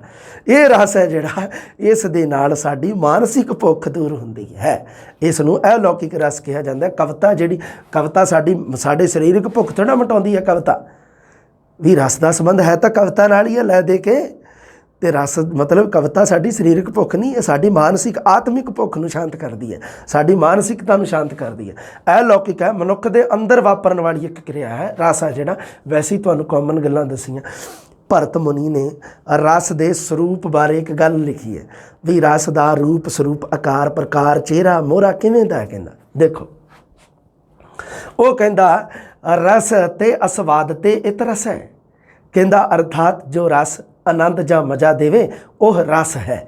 ਬਸ ਇਹਦਾ ਅਰਥ ਇਹ ਬਣਦਾ। ਬਸ ਤੁਸੀਂ ਧਿਆਨ ਦੇ ਵਿੱਚ ਰੱਖਣਾ ਵੀ ਇਹ ਕੀ ਆ, ਵੀ ਇਹ ਹੈ ਕੀ ਆ। ਮੰਨ ਲਓ ਸੂਤਰ ਪੁੱਛਿਆ ਵੀ ਆਹ ਸੂਤਰ ਹੈ ਜਿਹੜਾ ਲਿਖ ਕੇ ਉਹਨੇ ਕਿਹਾ ਵੀ ਇਹ ਹੈ ਕੀ ਚੀਜ਼ ਹੈ, ਕਿ ਇਹ ਰਸ ਦੀ ਪ੍ਰਕਿਰਿਆ ਦੱਸੀ ਗਈ ਹੈ ਇਹਦੇ ਵਿੱਚ, ਕੀ ਇਹਦੇ ਵਿੱਚ ਰਸ ਦਾ ਨਿਕਾਸ ਦੱਸਿਆ ਗਿਆ ਹੈ, ਜਾਂ ਕੀ ਇਹਦੇ ਵਿੱਚ ਰਸ ਦਾ ਸਰੂਪ ਦੱਸਿਆ ਗਿਆ ਹੈ। ਤੁਹਾਡਾ ਉੱਤਰ ਹੋਣਾ ਚਾਹੀਦਾ ਜੀ ਇਹਦੇ ਵਿੱਚ ਤਾਂ ਰਸ ਦਾ ਸਰੂਪ ਦੱਸਿਆ ਗਿਆ। ਇੱਕ ਮਿੰਟ, ਰਸ ਦਾ ਸਰੂਪ ਬਾਰੇ ਚਰਚਾ ਕੀਤੀ ਹੈ ਉਹਨੇ। ਰਸ ਦਾ ਰੂਪ ਸਰੂਪ ਦੱਸਿਆ ਹੈ ਸੂਤਰ ਦੇ ਵਿੱਚ। ਆਹ ਤੁਸੀਂ ਗੱਲ ਚੇਤੇ ਰੱਖਣੀ ਹੈ। ਰਸ ਤੇ ਅਸਵਾਦ ਤੇ ਇਤ ਰਸ ਹੈ, ਅਰਥਾਤ ਜੋ ਰਸ ਆਨੰਦ ਜਾਂ ਮਜ਼ਾ ਦੇਵੇ ਉਹ ਰਸ ਹੈ। ਲਓ, ਇਹ ਰਸ ਦੇ ਸਰੂਪ ਬਾਰੇ ਗੱਲ ਕਰਤੀ। ਹੁਣ ਉਹਨੇ ਅਗਲੀ ਗੱਲ ਦੇਖੋ, ਅਗਲੀ ਗੱਲ ਧਿਆਨ ਦੇ ਵਿੱਚ ਰੱਖੋ ਤੁਸੀਂ, ਕੀ ਲਿਖਿਆ ਹੋਇਆ ਵੀ ਕਾਵਿਕ ਰਸ ਹੈ ਜਿਹੜਾ, ਆਪਾਂ ਤਾਂ ਕਵਿਤਾ ਦੀ ਗੱਲ ਕਰਨੀ ਹੈ। ਆਪਣਾ ਸੰਬੰਧ ਤਾਂ ਕਵਿਤਾ ਦੇ ਨਾਲ ਹੈ, ਕਿਉਂਕਿ ਭਰਤ ਮੁਨੀ ਹੈ ਜਿਹੜਾ ਉਹ ਨਾਟਕ ਦੀ ਗੱਲ ਕਰ ਰਿਹਾ। ਨਾਟਕ ਦੇ ਵਿੱਚ ਰਸ ਮਤਲਬ ਕਾਵ ਨਾਟ, ਇਹਦਾ ਮਤਲਬ ਕੀ ਹੈ ਵੀ ਉਦੋਂ ਕਵਿਤਾ ਲਿਖੀ ਜਾਂਦੀ ਸੀ ਪਰ ਨਾਟਕ ਰੂਪ ਵਿੱਚ ਲਿਖੀ ਜਾਂਦੀ ਸੀ। ਕਾਵ ਨਾਟ ਕਿਹਾ ਜਾਂਦਾ ਸੀ ਉਹਨੂੰ ਜਾਂ ਕਾਵ ਕਹਿ ਲਓ, ਕਾਵਕ ਕਹਿ ਲਓ, ਕੁਛ ਵੀ ਕਹੀ ਜਾਵੇ ਕੋਈ ਵਿਦਵਾਨ ਉਸ ਨੂੰ। ਆਪਣਾ ਸੰਬੰਧ ਤੁਹਾਨੂੰ ਪਤਾ ਹੀ ਉਹਦਾ ਕਵਿਤਾ ਨਾਲ ਹੀ ਬਣਦਾ। ਲੈ ਦੇ ਕੇ ਕਾਵਕ ਰਸ ਦਾ ਸੰਬੰਧ ਵਿਸ਼ੇਸ਼ ਤੌਰ 'ਤੇ ਮਨ ਨਾਲ ਹੁੰਦਾ ਹੈ ਅਤੇ ਆਮ ਤੌਰ 'ਤੇ ਅੱਖਾਂ, ਕੰਨਾਂ ਅਤੇ ਬੋਲਾਂ ਨਾਲ ਹੁੰਦਾ ਹੈ। ਸਾਡੀਆਂ ਇੰਦਰੀਆਂ ਨਾਲ ਤਾਂ ਆਮ ਤੌਰ 'ਤੇ ਹੁੰਦਾ ਕਾਵਕ ਰਸ ਦਾ ਸੰਬੰਧ, ਪਰ ਵਿਸ਼ੇਸ਼ ਤੌਰ 'ਤੇ ਮਨ ਨਾਲ ਹੁੰਦਾ, ਕਿਉਂਕਿ ਜਿਹੜਾ ਮਤਲਬ ਅੰਦਰੂਨੀ ਰਸ ਹੈ, ਆਨੰਦ ਹੈ, ਜਿਹੜੀ ਦੀ ਮੈਂ ਗੱਲ ਆਪਾਂ ਕਰਨੀ ਹੈ ਇੱਥੇ, ਉਹ ਤਾਂ ਸਾਡੇ ਮਨ ਦੀ ਖੋਜ ਹੈ। ਉਹ ਤਾਂ ਸਾਡੇ ਮਨ ਨੂੰ ਚੰਗਾ ਲੱਗਿਆ। ਸਾਡਾ ਮਨ ਹੈ ਜਿਹੜਾ, ਸਾਡਾ ਮਨ ਅਗਰ ਦੁਖੀ ਹੋਇਆ ਕਿਸੇ ਕਵਿਤਾ ਨੂੰ ਪੜ੍ਹ ਕੇ, ਤਾਂ ਰਸ ਹੈ ਜਿਹੜਾ ਉਹ ਤੁਹਾਨੂੰ ਪਤਾ ਹੀ ਉਹਦਾ ਸਥਾਈ ਭਾਵ ਹੋਊਗਾ ਸ਼ੋਕ, ਹੈ ਨਾ। ਤਾਂ ਉਦੋਂ ਸਾਨੂੰ ਮਤਲਬ ਕੀ ਹੈ ਵੀ ਕਰੁਣਾ ਰਸ ਦੀ ਉਤਪਤੀ ਹੋਊਗੀ। ਤਾਂ ਇਹ ਕੀ ਹੈ, ਇਹਦਾ ਮਤਲਬ ਕੀ ਹੈ, ਅੱਛਾ ਉਹਦੇ ਵਿੱਚ ਹਾਂ ਇਹ ਚੀਜ਼ਾਂ ਜਿਹੜੀਆਂ ਅੱਖਾਂ, ਕੰਨ, ਬੋਲ ਸਾਡੇ ਇਹ ਕੰਮ ਕਰ ਰਹੇ ਆ ਆਮ ਤੌਰ 'ਤੇ। ਖਾਸ ਤੌਰ 'ਤੇ ਰਸ ਦੀ ਨਿਸ਼ਪਤੀ, ਰਸ ਨੂੰ ਪੈਦਾ ਕਰਨ ਵਿੱਚ ਖਾਸ ਤੌਰ 'ਤੇ ਜਿਹੜਾ ਕੰਮ ਕਰ ਰਹੀ ਹੈ ਜਿਹੜੀ ਚੀਜ਼, ਉਹ ਹੈਗਾ ਸਾਡਾ ਮਨ। ਡਾਕਟਰ ਪ੍ਰੇਮ ਪ੍ਰਕਾਸ਼ ਸਿੰਘ ਨੇ ਇਸ ਨੂੰ ਕਾਵ ਰਸ ਕਿਹਾ। ਧਿਆਨ ਦੇ ਵਿੱਚ ਰੱਖਣਾ, ਜਿਹੜਾ ਰਸ ਆਪਾਂ ਗੱਲ ਕਰਦੇ ਹਾਂ ਨਾ, ਉਹਨੂੰ ਕਾਵ ਰਸ ਕਹਿਣ ਵਾਲਾ ਵਿਦਵਾਨ ਕੌਣ ਹੈ? ਡਾਕਟਰ ਪ੍ਰੇਮ ਪ੍ਰਕਾਸ਼ ਸਿੰਘ। ਇਹ ਗੱਲ ਤੁਸੀਂ ਯਾਦ ਰੱਖਣੀ ਹੈ, ਇਹ ਪ੍ਰਸ਼ਨ ਆ ਸਕਦਾ। ਰਸ ਅੰਤਰਮੁਖੀ ਹੈ, ਬਾਹਰਮੁਖੀ ਨਹੀਂ ਗਾ। ਰਸ ਹੈ ਜਿਹੜਾ ਅੰਤਰਮੁਖੀ ਪ੍ਰਕਿਰਿਆ ਹੈ, ਇੱਕ ਅੰਦਰੋਂ ਪੈਦਾ ਹੋਣ ਵਾਲੀ ਪ੍ਰਕਿਰਿਆ ਹੈ। ਦੂਸਰਾ ਰਸ ਅਲੌਕਿਕ ਹੈ, ਦਿਖਾਈ ਨਹੀਂ ਦਿੰਦਾ, ਲੌਕਿਕ ਨਹੀਂ ਹੈ। ਉਲਟਾ ਵੀ ਨਾਲ ਬੋਲੀ ਜਾਊਂਗਾ ਇਹਦਾ ਮੈਂ। ਰਸ ਦਾ ਸੰਬੰਧ ਸਭ ਪਦਾਰਥਕ ਰਸਾਂ ਨਾਲ ਨਹੀਂ ਹੈ। ਐਵੇਂ ਨਹੀਂਗਾ ਵੀ ਸਾਰੇ ਪਦਾਰਥਕ ਰਸਾਂ ਨਾਲ ਨਹੀਂ, ਇਹਦਾ ਸੰਬੰਧ ਕਿਹੜੀ ਚੀਜ਼ ਨਾਲ? ਇਹਦੀ ਕਵਿਤਾ ਉਹਦੇ ਤੱਤਾਂ ਨਾਲ ਇਹਦਾ ਸੰਬੰਧ ਹੈ। ਮਤਲਬ ਕਵਿਤਾ ਆਪਾਂ ਪੜ੍ਹੀ, ਆਪਾਂ ਨੂੰ ਪੜ੍ਹ ਕੇ ਕਵਿਤਾ ਹਾਸਾ ਆਇਆ, ਮਤਲਬ ਇੱਕ ਅੰਦਰੂਨੀ ਹਾਸਾ ਦਾ ਜਦੋਂ ਮਨ ਦੇ ਵਿੱਚ ਛਿੜਦਾ ਤਾਂ ਆਪਾਂ ਕਹਿ ਦਿੰਦੇ ਹਾਂ ਵੀ ਇਹ ਸਾਡੀ ਹਾਸ ਰਸ ਦੇ ਨਾਲ ਸੰਬੰਧਿਤ ਕਵਿਤਾ। ਹਾਂ, ਅਗਲੀ ਗੱਲ ਦੇਖੋ, ਸਾਰੀਆਂ ਗੱਲਾਂ ਤੁਸੀਂ ਯਾਦ ਵਿੱਚ ਰੱਖਣੀਆਂ ਬਾਈ। ਰਸ ਹੈ ਜਿਹੜਾ ਅੰਤਰਮੁਖੀ ਹੈ, ਰਸ ਅਲੌਕਿਕ ਹੈ, ਰਸ ਦਾ ਸੰਬੰਧ ਸਾਰੇ ਪਦਾਰਥਕ ਰਸਾਂ ਦੇ ਨਾਲ ਨਹੀਂ ਹੈ। ਇਸ ਤਰ੍ਹਾਂ ਕਰਕੇ ਸਹੀ ਗਲਤ ਦੇ ਵਿੱਚ ਪੁੱਛ ਸਕਦਾ। 3 ਆਪਸ਼ਨ ਤੁਹਾਡੇ ਸਾਹਮਣੇ ਲਿਖ ਸਕਦਾ ਵੀ ਰਸ ਕੀ ਰਸ ਬਾਹਰਮੁਖੀ ਹੈ, ਕੀ ਰਸ ਲੌਕਿਕ ਹੈ, ਕੀ ਰਸ ਦਾ ਸੰਬੰਧ ਸਾਰੇ ਪਦਾਰਥਕ ਰਸਾਂ ਨਾਲ ਹੈ। ਤਾਂ ਇਹ ਗੱਲਾਂ ਤੁਸੀਂ ਹੁਣ ਚੇਤੇ ਹੋਣੀਆਂ ਚਾਹੀਦੀਆਂ। ਜੀ ਨਹੀਂ, ਰਸ ਹੈ ਜਿਹੜਾ ਇੱਕ ਅੰਤਰਮੁਖੀ ਪ੍ਰਕਿਰਿਆ, ਰਸ ਹੈ ਜਿਹੜਾ ਅਲੌਕਿਕ ਹੈ, ਦਿਖਾਈ ਨਹੀਂ ਦਿੰਦਾ, ਇਸ ਨੂੰ ਸਿਰਫ ਫੀਲ ਮਹਿਸੂਸ ਕੀਤਾ ਜਾ ਸਕਦਾ ਹੈ। ਤੇ ਉਸ ਤੋਂ ਬਾਅਦ ਰਸ ਦਾ ਸੰਬੰਧ ਹੈ ਜਿਹੜਾ ਸਭ ਪਦਾਰਥਕ ਰਸਾਂ ਦੇ ਨਾਲ ਨਹੀਂ ਹੈ। ਲਓ ਜੀ, ਰਸ ਦੀ ਨਿਸ਼ਪਤੀ ਬਾਰੇ ਭਰਤ ਮੁਨੀ ਨੇ ਇੱਕ ਸੂਤਰ ਦਿੱਤਾ ਹੈ। ਭਰਤ ਮੁਨੀ ਦੇ ਇਸ ਸੂਤਰ ਨੂੰ ਆਪਾਂ 2 ਹਿੱਸਿਆਂ ਦੇ ਵਿੱਚ ਵੰਡ ਕੇ ਦੇਖਣਾ। ਉੱਪਰ ਸੀਗਾ ਜਿਹੜਾ ਉੱਪਰ ਇੱਕ ਗੱਲ ਲਿਖੀ ਸੀ ਭਰਤ ਮੁਨੀ ਨੇ, ਉਹ ਸੀਗੀ ਰਸ ਦੇ ਸਰੂਪ ਬਾਰੇ। ਆ ਜਿਹੜੀ ਸੀ ਰਸ ਕਿਵੇਂ ਦਾ ਹੈ, ਮਤਲਬ ਰਸ ਦਾ ਚਿਹਰਾ ਮੋਹਰਾ ਕਿਵੇਂ ਦਾ, ਰਸ ਦਾ ਸਰੂਪ ਕਿਵੇਂ ਦਾ ਹੈ ਨਾ, ਉਹਦੇ ਬਾਰੇ ਗੱਲ ਕੀਤੀ ਸੀ। ਇੱਕ ਉਹਨੇ ਸੂਤਰ ਲਿਖਿਆ ਸੀ ਰਸ ਅਤੇ ਅਸਵਾਦ ਅਤੇ ਇਤ ਰਸ ਹੈ। ਹੁਣ ਆ ਗਈ ਰਸ ਦੀ ਨਿਸ਼ਪਤੀ। ਰਸ ਦੀ ਨਿਸ਼ਪਤੀ ਭਰਤ ਮੁਨੀ ਨੇ ਸੂਤਰ ਦਿੱਤਾ ਹੈ ਇੱਕ, ਤੇ ਉਹਨੂੰ 2 ਹਿੱਸਿਆਂ ਦੇ ਵਿੱਚ ਵੰਡਣਾ ਆਪਾਂ। ਮੈਂ ਪੂਰਾ ਸੂਤਰ ਪੜ੍ਹਦਾ ਕੀ ਕਹਿੰਦਾ ਵਿਭਾਵਾਨੁਭਾਵ ਵਿਅਭਚਾਰ ਸੰਯੋਗ ਆਦਿ ਰਸ ਨਿਸ਼ਪਤੀ। ਉਹਦੇ ਵਿੱਚ ਕੀ ਹੈ, ਪਹਿਲਾਂ ਵੈਸੀ ਗੱਲ ਸੁਣ ਲਓ। ਵਿਭਾਵਾਨੁਭਾਵ ਅਤੇ ਵਿਅਭਚਾਰ ਦੋਨਾਂ ਨੂੰ ਤਾਂ ਰਸ ਦੀ ਸਮੱਗਰੀ ਦੱਸਿਆ। ਕੋਈ ਚੀਜ਼ ਆਪਾਂ ਬਣਾਉਂਦੇ ਹਾਂ ਉਹਦੇ ਵਾਸਤੇ ਆਪਾਂ ਨੂੰ ਸਮੱਗਰੀ ਦੀ ਲੋੜ ਹੁੰਦੀ ਹੈ, ਚੀਜ਼ਾਂ ਦੀ ਲੋੜ ਹੁੰਦੀ ਆ। ਉਹ ਤਾਂ ਉਹਨੇ ਪਹਿਲੇ 2 ਸ਼ਬਦਾਂ ਦੇ ਵਿੱਚ ਰਸ ਦੀ ਸਮੱਗਰੀ, ਤੇ ਅਗਲੇ 3 ਸ਼ਬਦ ਜਿਹੜੇ ਲਿਖੇ ਹੋਏ ਆ ਉਹਨਾਂ ਦੇ ਵਿੱਚ ਉਸਨੇ ਰਸ ਦੀ ਉਤਪਤੀ ਦਾ ਸੂਤਰ ਦਿੱਤਾ ਹੈ। ਪਹਿਲੇ ਦਾ ਮਤਲਬ ਕੀ ਬਣਦਾ ਦੇਖ ਲਓ। ਵਿਭਾਵਾਨੁਭਾਵ ਵਿਅਭਚਾਰ, ਉਹ ਕਹਿੰਦਾ ਭਾਵ, ਵਿਭਾਵ ਜਾਂ ਭਾਵ, ਅਨੁਭਾਵ ਅਤੇ ਵਿਅਭਚਾਰ ਮਤਲਬ ਸੰਚਾਰੀ ਭਾਵਾਂ ਦਾ ਸੰਯੋਗ ਹੈ ਰਸ ਦੀ ਸਮੱਗਰੀ ਕਿਹੜੀ ਆ? ਰਸ ਦੇ ਨਿਰਮਾਣ ਵਿੱਚ 3 ਚੀਜ਼ਾਂ ਚਾਹੀਦੀਆਂ। ਉਹ ਕਹਿੰਦਾ ਵਿਭਾਵ, ਅਨੁਭਾਵ, ਸੰਚਾਰੀ ਭਾਵ। ਵਿਭਾਵ, ਅਨੁਭਾਵ, ਸੰਚਾਰੀ ਭਾਵ। ਆ ਦੇਖ ਲਓ, ਵਿਭਾਵ ਲਿਖਿਆ 2 ਲਿਖੇ ਹੋਏ ਆ। ਵਿਭਾਵਾਨੁਭਾਵ ਮਤਲਬ ਇਹਦੇ ਵਿੱਚ ਵਿਭਾਵ ਵੀ ਲਿਖਿਆ ਹੈ ਤੇ ਅਨੁਭਾਵ ਵੀ ਲਿਖਿਆ ਹੈ, ਠੀਕ ਹੈ ਨਾ। ਲਓ 2 ਚੀਜ਼ਾਂ ਤਾਂ ਇੱਥੇ ਗਿਣਾਤੀਆਂ ਭਰਤ ਮੁਨੀ ਨੇ, ਵਿਭਾਵ ਆ ਰਿਹਾ ਤੇ ਅਨੁਭਾਵ ਆ ਰਿਹਾ। ਜਦੋਂ ਆਪਾਂ ਇਹਦਾ ਸੰਧੀ ਵਿਛੇਦ ਕਰੀਏ, ਇਹਨੂੰ ਇਹ ਸ਼ਬਦ ਨੂੰ ਤੋੜੀਏ ਤਾਂ ਵਿਭਾਵ ਪਲੱਸ ਅਨੁਭਾਵ ਵਿਭਾਵਾਨੁਭਾਵ, ਠੀਕ ਹੈ। ਦੂਸਰਾ ਵਿਅਭਚਾਰ, ਵਿਅਭਚਾਰ ਦਾ ਮਤਲਬ ਲਿਖਿਆ ਹੋਇਆ ਹੈ ਜਿਹੜੇ ਸਾਡੇ ਸੰਚਾਰੀ ਭਾਵ ਹਨ। ਇਹ ਮੈਂ ਤੁਹਾਨੂੰ ਦੱਸਦਾ ਵੀ ਇਹ ਕਹਿੰਦੇ ਕਿਹਨੂੰ ਹੈ, ਇਹ ਆਪਾਂ ਇਹਦੇ 'ਤੇ ਪੂਰੀ ਖੁੱਲ੍ਹ ਕੇ ਚਰਚਾ ਕਰਨੀ ਹੈ। ਬਸ ਇਹ 3 ਹੋ ਗਏ। ਉਹ ਕਹਿੰਦਾ ਵਿਭਾਵ, ਅਨੁਭਾਵ ਤੇ ਸੰਚਾਰੀ ਭਾਵ ਦਾ ਸੰਯੋਗ ਹੈ ਨਾ ਜਿਹੜਾ, ਉਹ ਰਸ ਹੈ। ਉਹ ਕਹਿੰਦਾ ਅੱਛਾ, ਰਸ ਦੀ ਸਮੱਗਰੀ ਬਾਰੇ ਤਾਂ ਗੱਲ ਦੱਸਦੀ। ਭਰਤ ਮੁਨੀ ਨੇ ਰਸ, ਉਹ ਕਹਿੰਦਾ ਰਸ ਦੀ ਸਮੱਗਰੀ ਵਾਸਤੇ 3 ਚੀਜ਼ਾਂ ਹੋਣੀਆਂ ਚਾਹੀਦੀਆਂ, ਭਾਵ, ਅਨੁਭਵ, ਸੰਚਾਰੀ ਭਾਵ। ਇਹਨਾਂ ਦੇ ਅੱਗੇ ਨਾਮ ਕੁਛ ਵੀ ਲਵੇ ਉਹ ਸਾਰੇ ਮੈਂ ਤੁਹਾਨੂੰ ਦੱਸ ਦੂੰਗਾ। ਵੇਖੋ ਮੈਂ ਲਿਖੇ ਹੋਏ ਆ ਨਾਮ ਸਾਰੇ, ਕਿਤੋਂ ਜਾਣ ਦੀ ਲੋੜ ਨਹੀਂ ਤੁਹਾਨੂੰ। ਸੰਯੋਗਾਦ ਰਸ ਨਿਸ਼ਪਤੀ, ਇਹਨਾਂ ਦੇ ਸੰਯੋਗ ਨਾਲ ਰਸ ਦੀ ਨਿਸ਼ਪਤੀ, ਰਸ ਦੀ ਉਤਪਤੀ ਹੁੰਦੀ ਹੈ। ਠੀਕ ਹੈ ਭਾਈ। ਲਓ ਜੀ ਗੱਲ ਕਰਦੇ ਆਪਾਂ। ਸਭ ਤੋਂ ਪਹਿਲਾਂ ਉਹਨੇ ਕਿਹਾ ਸੀ ਭਾਵ। ਭਾਵਾਂ ਦਾ ਦੂਸਰਾ ਨਾਮ ਵਿਭਾਵ ਵੀ ਹੈ। ਭਾਵਾਂ ਦਾ ਤੀਸਰਾ ਨਾਮ ਭਾਵਾਂ ਦਾ ਸਥਾਈ ਭਾਵ ਵੀ ਹੈ। ਭਾਵ, ਵਿਭਾਵ, ਸਥਾਈ ਭਾਵ ਇੱਕੋ ਹੀ ਗੱਲ ਹੈ। ਤਿੰਨੋਂ ਇੱਕ ਦੂਜੇ ਦੇ ਸਮਾਨਾਰਥੀ ਹੈ। ਧਿਆਨ ਦੇ ਵਿੱਚ ਰੱਖਣਾ। ਸਥਾਈ ਭਾਵ ਉਹੀ ਹੈ ਜਿਹੜੇ ਜਦੋਂ ਆਪਾਂ ਰੀਟ ਦੇ ਵਿੱਚ ਪੜ੍ਹੇ ਸੀ ਨਾ, ਤੁਸੀਂ ਸਾਰਿਆਂ ਨੇ, ਜਿਹੜੀ ਆਪਣੀ 12ਵੀਂ ਵਾਲੀ ਬੁੱਕ ਦੇ ਵਿੱਚ ਦੇ ਰੱਖਿਆ ਨਾ ਰਸ ਵਾਲਾ ਟੌਪਿਕ, ਉਹਦੇ ਤੁਸੀਂ ਪੜ੍ਹਦੇ ਹੋ 9 ਪ੍ਰਕਾਰ ਦੇ ਸਥਾਈ ਭਾਵ, ਅੱਗੇ 9 ਪ੍ਰਕਾਰ ਦੇ ਰਸ, ਹੈ ਨਾ। ਹੁਣ ਸਥਾਈ ਭਾਵ 9 ਹੀ ਸਾਡੇ ਜਿਹੜੇ ਹੈਗੇ ਆ, ਸਾਡੇ ਵਿਦਵਾਨਾਂ ਨੇ 9 ਹੀ ਸਿਲੈਕਟ ਕੀਤੇ ਆ ਸਥਾਈ ਭਾਵ। ਮਨੁੱਖੀ ਮਨ ਵਿੱਚ ਬੀਜ ਰੂਪ ਵਿੱਚ ਪਈਆਂ ਵਾਸ਼ਨਾ ਬਿਰਤੀਆਂ, ਸਿਰਫ ਉਹੀ ਉਹਨਾਂ ਨੂੰ ਕਿਹਾ ਜਾਂਦਾ ਹੈ ਵਿਭਾਵ, ਭਾਵ ਜਾਂ ਸਥਾਈ ਭਾਵ। ਠੀਕ ਹੈ। ਮਨੁੱਖੀ ਮਨ ਦੇ ਵਿੱਚ ਬੀਜ ਰੂਪ ਦੇ ਵਿੱਚ ਪਹਿਲਾਂ ਤੋਂ ਹੀ ਪਈਆਂ ਹੋਈਆਂ ਕੁਝ ਬਿਰਤੀਆਂ ਹੁੰਦੀਆਂ ਜਿਹੜੀਆਂ, ਉਹਨਾਂ ਨੂੰ ਉਸਨੇ ਭਰਤ ਮੁਨੀ ਨੇ ਸਥਾਈ ਭਾਵ ਕਿਹਾ, ਵਿਭਾਵ ਕਿਹਾ, ਜਾਂ ਉਹਦਾ ਨਾਮ ਭਾਵ ਲਿਖਿਆ ਉਹਨੇ। ਤਿੰਨੇ ਇੱਕੋ ਹੀ ਅਰਥ ਬਣਦਾ ਇਹਦਾ, ਭਾਵ, ਵਿਭਾਵ, ਸਥਾਈ ਭਾਵ, ਕੁਛ ਵੀ ਕਹਿ ਲਓ ਤੁਸੀਂ, ਇਹਨੂੰ ਧਿਆਨ ਦੇ ਵਿੱਚ ਰੱਖਣੇ ਆ ਤਿੰਨੋਂ ਨਾਮ। ਸਿਰਫ ਉਹੀ ਸਥਾਈ ਭਾਵ ਹੁੰਦੇ ਹਨ ਜੋ ਉਦਾਤ ਹੋਣ, ਕਲਿਆਣਕਾਰੀ ਹੋਣ। ਵੀ ਮੰਨ ਲਓ ਵੀ ਹੁਣ ਭਾਵ ਤਾਂ ਸਾਡੇ ਮਨ ਵਿੱਚ ਸਥਾਈ ਭਾਵ ਤਾਂ ਵਾਧੂ ਹੈ, ਪਰ ਤੁਹਾਨੂੰ ਪਤਾ ਹੈ ਵੀ ਕਵਿਤਾ ਦੇ ਵਿੱਚ 9 ਹੀ ਪ੍ਰਕਾਰ ਦੇ ਆਪਾਂ ਪੜ੍ਹਦੇ ਹਾਂ। ਕਿਉਂਕਿ ਸਾਡੇ ਵਿਦਵਾਨਾਂ ਨੇ ਨਿਰਧਾਰਿਤ ਕੀਤੇ ਆ ਵੀ ਆਹ ਹੀ ਰਸ, ਆਹ ਹੀ ਸਥਾਈ ਭਾਵ ਹੈ ਜਿਹੜੇ ਕਲਿਆਣਕਾਰੀ ਹੈ। ਕਿਉਂਕਿ ਕਵਿਤਾ ਆਪਾਂ ਪੜ੍ਹਦੇ ਹਾਂ ਕਲਾ ਲਈ, ਕਲਾ ਜੀਵਨ ਲਈ, ਦੋਵੇਂ ਪ੍ਰਕਾਰ ਨਾਲ ਪੜ੍ਹਦੇ ਹਾਂ, ਦੋਵੇਂ ਪ੍ਰਕਾਰ ਹੀ ਆਪਾਂ ਲੈ ਕੇ ਚੱਲਦੇ ਹਾਂ। ਹੁਣ ਕਵਿਤਾ ਵੀ ਤਾਂ ਇੱਕ ਕਲਾ ਹੈ ਨਾ, ਇੱਕ ਕੋਮਲ ਕਲਾ ਹੈ ਇਹ।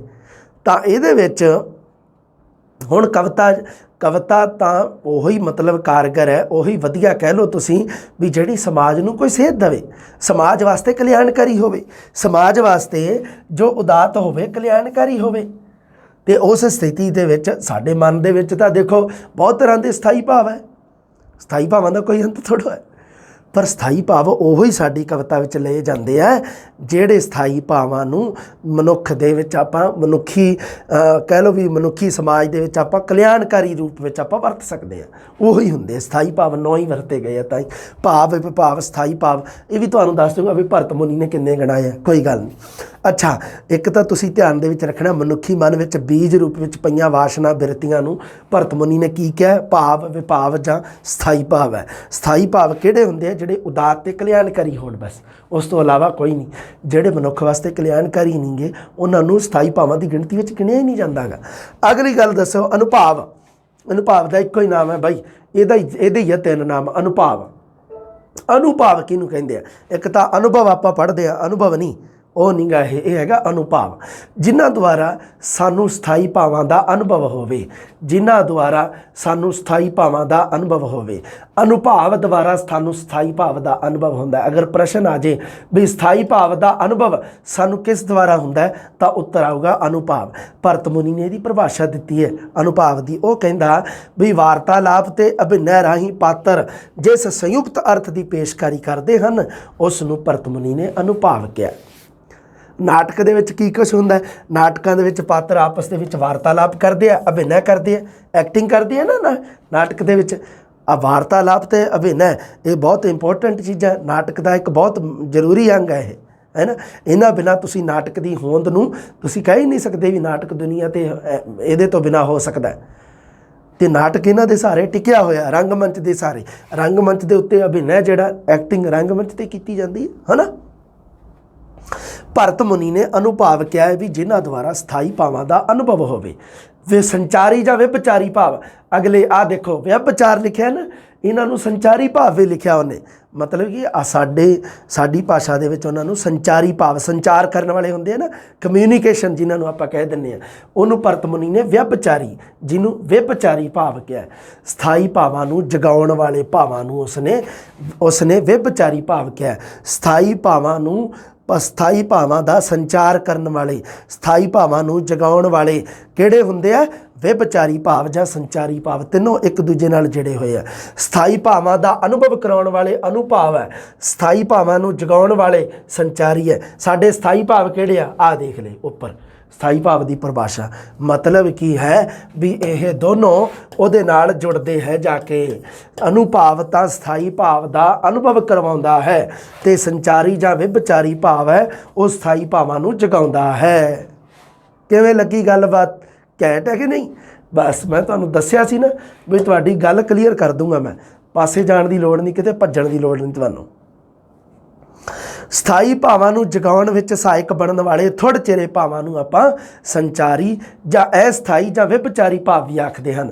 ਲਓ ਜੀ, ਸੰਚਾਰੀ ਅਤੇ ਵਿਭਚਾਰੀ ਭਾਵ ਦਾ ਇੱਕ ਨਾਮ ਹੋਰ ਦਿੱਤਾ ਹੋਇਆ ਸੀ ਅਸਥਾਈ ਭਾਵ, ਉਹ ਵੀ ਤੁਸੀਂ ਇੱਥੇ ਐਡ ਕਰ ਲੈਣਾ ਵੀ ਇੱਕ ਦਾ ਹੀ ਨਾਮ ਹੈ, ਅਨੁਭਾਵ ਦਾ ਇੱਕੋ ਹੀ ਨਾਮ ਹੈ, ਬਾਕੀ ਭਾਵ ਵਿਭਾਵ ਸਥਾਈ ਭਾਵ ਇਹਦੇ ਵੀ ਤਿੰਨ ਨਾਮ, ਸੰਚਾਰੀ ਵਿਭਚਾਰੀ ਅਤੇ ਅਸਥਾਈ ਇਹਦੇ ਵੀ ਤਿੰਨ ਨਾਮ। ਠੀਕ ਹੈ, ਕਲੀਅਰ ਹੈ ਬਾਈ ਸਥਿਤੀ? ਠੀਕ ਹੈ, ਕੋਈ ਦਿੱਕਤ ਨਹੀਂ ਇੱਥੇ। ਇੱਥੋਂ ਤੱਕ ਤੁਹਾਨੂੰ ਕੋਈ ਟੈਨਸ਼ਨ ਲੈਣ ਦੀ ਲੋੜ ਨਹੀਂ। ਰਸ ਦੀ ਨਿਸ਼ਪਤੀ ਆਪਾਂ ਪੜ੍ਹ ਚੁੱਕੇ ਹਾਂ। ਰਸ ਕਿੱਥੇ ਪੈਦਾ ਹੁੰਦਾ ਹੈ, ਇਸ ਸੰਬੰਧੀ ਹੋਰ ਸਿਧਾਂਤ ਹੈ ਜਿਹੜੇ ਆ ਜਿਹੜਾ ਆਇਆ ਸੀਗਾ ਜਦੋਂ ਮੈਂ ਪੇਪਰ ਦਿੱਤਾ ਸੀਗਾ, ਭੱਟ ਲੋਲਟ ਦਾ ਆਰੋਪਵਾਦ ਜਾਂ ਉਤਪੱਤੀਵਾਦ ਅਤੇ ਭੱਟ ਸ਼ੰਕੁਕ ਦਾ ਅਨੁਮਾਨਵਾਦ, ਇਹ ਬਾਅਦ ਵਿੱਚ ਦਿੱਤੇ ਗਏ ਹੈ ਸਿਧਾਂਤ। ਰਸ ਕਿੱਥੇ ਪੈਦਾ ਹੁੰਦਾ ਹੈ ਆਪਾਂ ਨੂੰ ਤਾਂ ਦੇਖੋ ਭਰਤ ਮੁਨੀ ਨੇ ਤਾਂ ਦੱਸ ਹੀ ਦਿੱਤਾ ਵੀ ਰਸ ਪੈਦਾ ਹੈ ਨਾ, ਰਸ ਦੀ ਪੈਦਾ ਹੋਣ ਦੀ ਪ੍ਰਕਿਰਿਆ ਆਪਾਂ ਪੜ੍ਹਨੀ ਸੀ। ਰਸ ਨਿਸ਼ਪਤੀ, ਰਸ ਦੀ ਪੈਦਾ ਹੋਣ ਦੀ ਪ੍ਰਕਿਰਿਆ ਪੜ੍ਹ ਚੁੱਕੇ ਹਾਂ ਆਪਾਂ। ਰਸ ਦੀ ਨਿਸ਼ਪਤੀ ਬਾਰੇ, ਰਸ ਦੇ ਪੈਦਾ ਹੋਣ ਬਾਰੇ ਦੋ ਹੋਰ ਸਿਧਾਂਤ ਆਪਾਂ ਪੜ੍ਹਨੇ ਨਹੀਂ ਗੇ, ਸਿਰਫ ਨਾਮ ਚੇਤੇ ਰੱਖਣੇ ਆ। ਭੱਟ ਲੋਲਟ ਦਾ ਆਰੋਪਵਾਦ ਜਾਂ ਉਤਪੱਤੀਵਾਦ, ਭੱਟ ਸ਼ੰਕੁਕ ਦਾ ਅਨੁਮਾਨਵਾਦ, ਦੋ। ਹੁਣ ਆਪਾਂ ਗੱਲ ਕਰਦੇ ਹਾਂ ਸਾਡੇ ਟੌਪਿਕ ਸਧਾਰਨੀਕਰਨ ਦੀ। ਸਧਾਰਨੀਕਰਨ ਕਿਹੜੀ ਬਲਾ ਹੈ? ਆ ਜਾਓ ਫਿਰ ਲਾਓ। ਸਧਾਰਨੀਕਰਨ ਕਿਸੇ ਖਾਸ ਚੀਜ਼ ਨੂੰ ਸਧਾਰਨ ਬਣਾ ਦੇਣਾ। ਸਧਾਰਨ ਜਾਂ ਆਮ ਜਾਂ ਆਪਾਂ ਕਹਿ ਦਿੰਦੇ ਹਾਂ ਨੋਰਮਲ ਜਾਂ ਕਾਮਨ, ਜਾਂ ਕਾਮਨ ਜ਼ਿਆਦਾ ਕਹਿੰਦੇ ਹਾਂ ਨਾ ਆਪਾਂ, ਨੋਰਮਲ ਨਹੀਂ, ਕਾਮਨ ਸ਼ਬਦ ਜ਼ਿਆਦਾ ਵਰਤਦੇ ਹਾਂ ਸਧਾਰਨ ਸ਼ਬਦ ਵਾਸਤੇ। ਸਧਾਰਨੀਕਰਨ ਹੈ ਕੀ ਚੀਜ਼ ਹੈ? ਹਾਂ, ਆਪਾਂ ਹੀ ਪੜ੍ਹਨਾ ਸੀਗਾ। ਰਸ ਨਿਸ਼ਪਤੀ ਆਪਾਂ ਪੜ੍ਹ ਲਈ ਹੈ ਅਤੇ ਸਧਾਰਨੀਕਰਨ ਪੜ੍ਹਨਾ ਅੱਗੇ ਆਪਾਂ। ਬਸ ਫਿਰ ਉਸ ਤੋਂ ਬਾਅਦ ਤਾਂ ਕੁਛ ਵੀ ਨਹੀਂ ਗਾ, ਕੋਈ ਦਿੱਕਤ ਨਹੀਂ, ਘਬਰਾਓ ਨਾ ਤੁਸੀਂ, ਟੈਨਸ਼ਨ ਹੀ ਨਾ ਲਓ। ਹਾਂ ਲਓ, ਸਧਾਰਨੀਕਰਨ ਪੜ੍ਹਦੇ ਆਪਾਂ। ਕੀ ਹੁੰਦਾ? ਸਧਾਰਨੀਕਰਨ ਦਾ ਸ਼ਾਬਦਿਕ ਅਰਥ ਹੁੰਦਾ ਸਰਬ ਸਧਾਰਨ ਹੋ ਜਾਣਾ, ਸਾਰਿਆਂ ਵਾਸਤੇ ਸਧਾਰਨ ਹੋ ਜਾਣੀ ਜਿਹੜੀ ਚੀਜ਼ ਹੈ। ਵੈਸੇ ਪਹਿਲਾਂ ਸ਼ਬਦ ਪਹਿਲਾਂ ਯਾਦ ਰੱਖ ਲਓ। ਕਵਿਤਾ ਦੇ ਨਾਲ ਇਹਦਾ ਕੀ ਸੰਬੰਧ ਹੈ ਉਹ ਮੈਂ ਤੁਹਾਨੂੰ ਦੱਸਦਾ ਵੀ ਸਧਾਰਨੀਕਰਨ ਹੈ ਕੀ ਬਲਾ, ਇਹਦਾ ਕਾਵਿਕ ਆਲੋਚਨਾ ਦੇ ਨਾਲ ਕੀ ਸੰਬੰਧ ਬਣਦਾ ਇਹ ਬਾਅਦ 'ਚ ਦੱਸਦਾ ਤੁਹਾਨੂੰ। ਇੱਕ ਵਾਰ ਵੈਸੇ ਕਾਮਨ ਦੇਖੋ, ਜੋ ਖਾਸ ਜਾਂ ਵਿਸ਼ੇਸ਼ ਦਾ ਨਾ ਹੋ ਕੇ ਸਰਬ ਸਾਂਝਾ ਹੋ ਜਾਵੇ ਉਸ ਨੂੰ ਕਿਹਾ ਜਾਂਦਾ ਸਧਾਰਨ। ਉਸ ਨੂੰ ਕਹਿੰਦੇ ਨਾ ਆਪਾਂ ਸਧਾਰਨ। ਜੋ ਕਿਸੇ ਖਾਸ ਜਾਂ ਜਿਸ ਚੀਜ਼ ਉੱਤੇ ਕਿਸੇ ਖਾਸ ਜਾਂ ਵਿਸ਼ੇਸ਼ ਬੰਦੇ ਦਾ ਅਧਿਕਾਰ ਨਾ ਰਹਿ ਜੇ ਉਹ ਚੀਜ਼ ਕੀ ਹੋ ਜਾਂਦੀ ਹੈ? ਸਰਬ ਸਾਂਝੀ ਹੋ ਜਾਂਦੀ ਹੈ, ਸਧਾਰਨ ਹੋ ਜਾਂਦੀ ਹੈ। ਉਸ ਨੂੰ ਕਿਹਾ ਜਾਂਦਾ ਸਧਾਰਨੀਕਰਨ। ਇਹ ਇੱਕ ਤਕਨੀਕੀ ਸੰਕਲਪ ਹੈ। ਜਿਵੇਂ ਰਸ ਇੱਕ ਤਕਨੀਕੀ ਸੰਕਲਪ ਹੈ, ਉਵੇਂ ਹੀ ਜਿਹੜਾ ਸਧਾਰਨੀਕਰਨ ਹੈ ਉਹ ਵੀ ਇੱਕ ਤਕਨੀਕੀ ਸੰਕਲਪ ਪ੍ਰਕਿਰਿਆ ਹੈ। ਜੋ ਸਾਹਿਤ ਰਚయిਤਾ, ਸਾਹਿਤ ਨੂੰ ਰਚਣ ਵਾਲਾ, ਸਾਹਿਤ ਦਾ ਨਿਰਮਾਣ ਕਰਨ ਵਾਲਾ ਜਿਹੜਾ ਸਾਹਿਤਕਾਰ ਹੈ ਉਹਦੀ ਰਚਨਾ ਨੂੰ ਰਚਣ ਦੀ ਪ੍ਰਕਿਰਿਆ ਤੋਂ ਸ਼ੁਰੂ ਹੋ ਕੇ ਪਾਠਕ ਜਾਂ ਦਰਸ਼ਕ ਦੇ ਨਿੱਜੀ ਸੁਹਜ ਤੱਕ ਪਸਰਿਆ ਹੋਇਆ ਹੈ। ਸਧਾਰਨੀਕਰਨ ਦਾ ਜਿਹੜਾ ਖੇਤਰ ਹੈ, ਸਧਾਰਨੀਕਰਨ ਦਾ ਜਿਹੜਾ ਏਰੀਆ ਹੈ, ਪ੍ਰਸ਼ਨ ਧਿਆਨ ਦੇ ਵਿੱਚ ਰੱਖਣਾ ਹੈ। ਸਾਹਿਤ ਨੂੰ ਰਚਣ ਵਾਲੇ ਦੀ ਰਚਨਾ ਨੂੰ ਰਚਣ ਤੋਂ ਸ਼ੁਰੂ ਹੋ ਜਾਂਦਾ ਹੈ ਸਧਾਰਨੀਕਰਨ। ਰਚਣ ਦੀ ਪ੍ਰਕਿਰਿਆ ਤੋਂ ਸ਼ੁਰੂ ਹੋ ਕੇ ਪਾਠਕ ਜਾਂ ਦਰਸ਼ਕ ਦੇ ਨਿੱਜੀ ਸੁਹਜ ਤੱਕ ਪਸਰਿਆ ਹੋਇਆ ਹੈ। ਮਤਲਬ ਕੀ ਹੈ? ਰਚਣ ਦੀ ਪ੍ਰਕਿਰਿਆ ਤੋਂ ਸ਼ੁਰੂ ਹੋਊਗਾ ਜਦੋਂ ਉਸ ਸਾਹਿਤ ਨੂੰ ਪਾਠਕ ਪੜ੍ਹ ਲੂਗਾ, ਦਰਸ਼ਕ ਦੇਖ ਲੂਗਾ, ਉਦੋਂ ਉਹਦਾ ਨਿੱਜੀ ਸੁਹਜ ਜਿਹੜਾ ਨਿੱਜੀ ਉਹਦਾ ਅਨੁਭਵ ਹੈ ਜਿਹੜਾ ਉਸ ਤੱਕ ਇਹ ਚੀਜ਼ ਪਸਰੀ ਹੋਈ ਹੈ, ਉਸੋਂ ਤੱਕ ਇਹ ਚੀਜ਼ ਫੈਲੀ ਹੋਈ ਹੈ। ਸਧਾਰਨੀਕਰਨ ਅਗਲੀ ਗੱਲ ਤੁਸੀਂ ਦੇਖੋਗੇ ਨਾ ਜਦੋਂ ਸਧਾਰਨੀਕਰਨ ਸਾਰਾ ਕਲੀਅਰ ਹੋ ਜਾਏਗਾ। ਦੇਖੋ ਮੈਂ ਗੱਲਾਂ ਪੜ੍ਹ ਦਿੰਦਾ, ਫਿਰ ਮੈਂ ਤੁਹਾਨੂੰ ਦੱਸ ਦਿੰਦਾ ਵੀ ਕਿਹਨੂੰ ਕਹਿੰਦੇ ਸਧਾਰਨੀਕਰਨ। ਵੈਸੇ ਪਤਾ ਲੱਗ ਗਿਆ ਤੁਹਾਨੂੰ। ਜਦੋਂ ਰਚਨਾਕਾਰ ਅਤੇ ਪਾਠਕ ਜਾਂ ਦਰਸ਼ਕ ਇੱਕ ਮਾਨਸਿਕ ਜਾਂ ਬੌਧਿਕ ਅਵਸਥਾ ਵਿੱਚ ਪਹੁੰਚ ਕੇ ਏਕੀਕ੍ਰਿਤ ਹੋ ਜਾਣ, ਤਰਲਤਾ ਦੇ ਭਾਵੁਕ ਵਹਿਣ ਵਿੱਚ ਵਹਿ ਜਾਣ ਤਾਂ ਸਧਾਰਨੀਕਰਨ ਹੁੰਦਾ ਹੈ। ਰਚਨਾਕਾਰ ਨੇ ਕੀ ਕੀਤਾ? ਉਹ ਰਚਨਾ ਜਿਹੜੀ ਇੱਕ ਕਰਤੀ। ਲਓ ਜੀ, ਰਚਨਾਕਾਰ ਨੇ ਇੱਕ ਰਚਨਾ ਕਰਤੀ ਆਪਣੀ। ਰਚਨਾ ਦਾ ਨਾਮ ਰਚਨਾ ਹੀ ਲਿਖ ਦਿੰਦੇ ਆਪਾਂ, ਰਚਨਾ। ਲਓ ਜੀ, ਤੇ ਪਾਠਕ ਜਾਂ ਦਰਸ਼ਕ, ਕਿਉਂਕਿ ਰਚਨਾਕਾਰ ਨੇ ਰਚਨਾ ਕੀਤੀ ਹੈ, ਉਹਨੂੰ ਜਾਂ ਤਾਂ ਪਾਠਕ ਪੜੂਗਾ ਜਾਂ ਦਰਸ਼ਕ ਦੇਖੂਗਾ, ਹੈ ਨਾ। ਕੋਈ ਦਿੱਕਤ ਨਹੀਂ ਇਹਦੇ ਵਿੱਚ ਤਾਂ, ਹੈ ਨਾ, ਕਿਉਂਕਿ ਅੱਜ ਕੱਲ੍ਹ ਕਿਤਾਬਾਂ ਆ ਗਈਆਂ, ਇਸ ਕਰਕੇ ਪਾਠਕ ਪੜ੍ਹ ਲੈਂਦਾ। ਉਦੋਂ ਪਹਿਲਾਂ ਮਤਲਬ ਜਦੋਂ ਕਿਤਾਬਾਂ ਮਤਲਬ ਜਾਂ ਲਿਪੀ ਕਹਿ ਲਓ ਹੈ ਨਹੀਂ ਸੀ, ਤੇ ਉਦੋਂ ਵੀ ਤਾਂ ਸਾਹਿਤ ਰਚਿਆ ਹੀ ਜਾਂਦਾ ਸੀਗਾ, ਹੈ ਨਾ। ਜਦੋਂ ਲਿਖਾਈ ਹੈ ਨਹੀਂ ਸੀ ਤਾਂ ਉਦੋਂ ਦਰਸ਼ਕ ਹੁੰਦੇ ਸੀ, ਇਹਦਾ ਨਾਮ, ਉਦੋਂ ਪਾਠਕ ਦਾ ਨਾਮ ਦਰਸ਼ਕ ਹੁੰਦਾ ਸੀਗਾ। ਅੱਜ ਕੱਲ੍ਹ ਪਾਠਕ ਦਰਸ਼ਕ ਦੋਨੋਂ ਹੀ ਚੱਲਦੇ ਆ, ਪਾਠਕ ਜਾਂ ਦਰਸ਼ਕ।